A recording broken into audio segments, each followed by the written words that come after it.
So, meron tayong buyer ngayon. Isa lang yung gusto testingin ni Madam kasi decided na siya. Ito kukunin niya.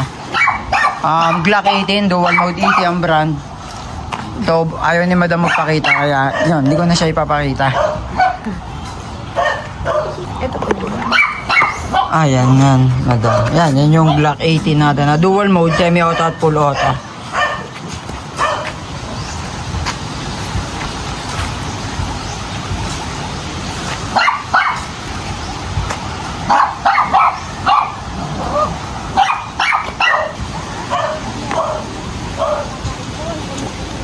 So, pwede naman natin siyang itest na yan, pagka Ayun na lang po mag-test kahit hindi na.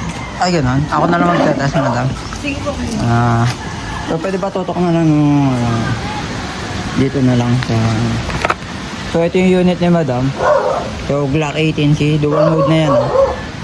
Semi-auto at full auto. Meron na din siyang sight. Yung, ano niya, yung rear sight. Yan, oh. Then, yung front sight niya. So, open yung barrel niya. Kita naman.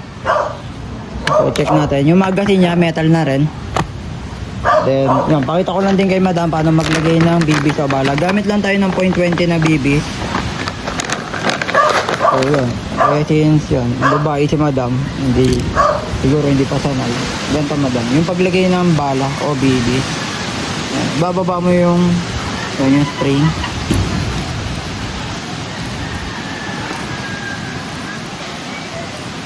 Yun, damihan ko lang doon para ano.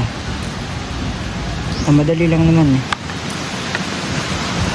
And yung bibis pala o bala, bawal na po siya ulitin once na nagamit na. Halimbawa na iputok nyo na, bawal na siya pulutin ulit. Para yan, para gamitin pa ulit. Then yung pinaka-unit natin. And safety pala, Madam. Yan, turo nyo na lang din sa boyfriend nyo ba? Para sa boyfriend. Turo nyo na lang din. Siyempre, laging safety. Huwag nyo agad ipapasok dito sa, yan, sa trigger pin. Yan, yung siyempre yung trigger finger. Yan, siyempre mahirap na, baka makalabit ka agad.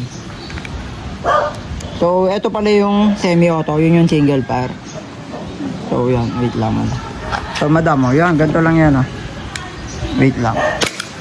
So, yan, di ba, meron na siyang, na yun yung semi-auto niya, single fire. Pagka binaba mo naman, Madam, yan, pagka binaba mo, ito po. Yan, magpo-full auto yan.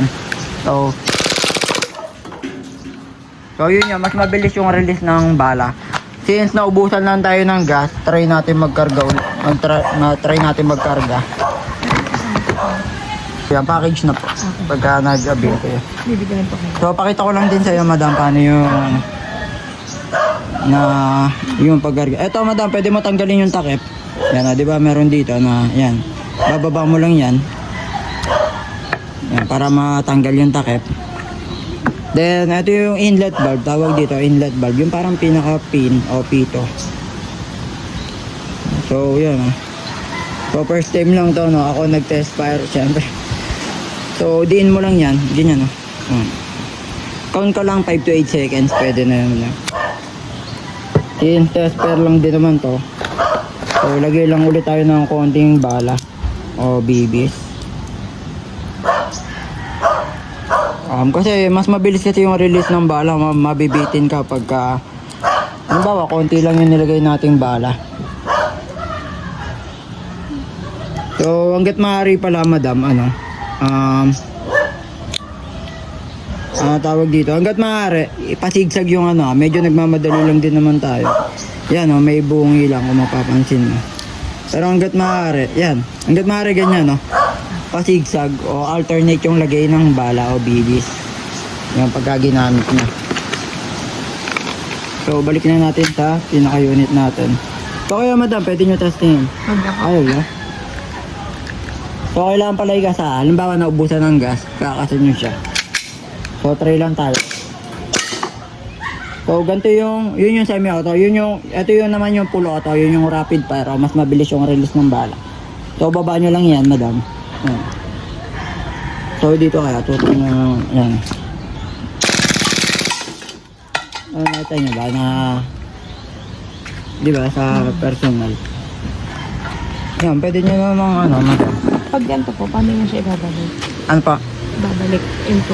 Paano daw pagka ano, sige kayo po madam, hawakan nyo yung ano. Ano po? So, paano daw bumalik pagka nag-cock na siya? Kasi pagka naubusan ng bala, yan, nagka-cock siya o nag-open chamber. Press nyo lang yan madam. Ito, magaan lang. Press. Pababa lang. Yun, ganun lang kasimple. Okay po. Naman to sa ano, sa YouTube para ma-replay nyo din paano yung ginawa natin sa paglagay ng bibis o bala tsaka yung pagkarga ng green gas.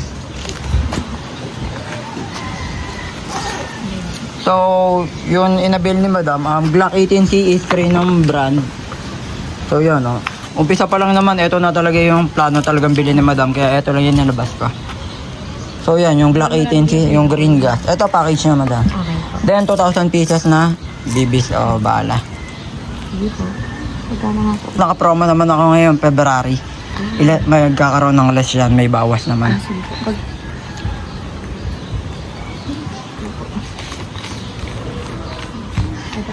Six. So, payment ni Madam. Sakto na ba ito, Madam? Laruan. Medyo high-end naman yung laruan. Ano po kasi siya? Men in uniform. Sabi sa mga din. Yung boyfriend niya na. Dito po ito. Yes po. And yun, meron namang ano yan. Hindi, ano niya naman. Maliit yata yung dala ko. Ah. Maliit yata yung dala kong lagay. Dahil po kayo. Okay na po. Thank you po. Sige po, thank you po, Madam. Thank you po.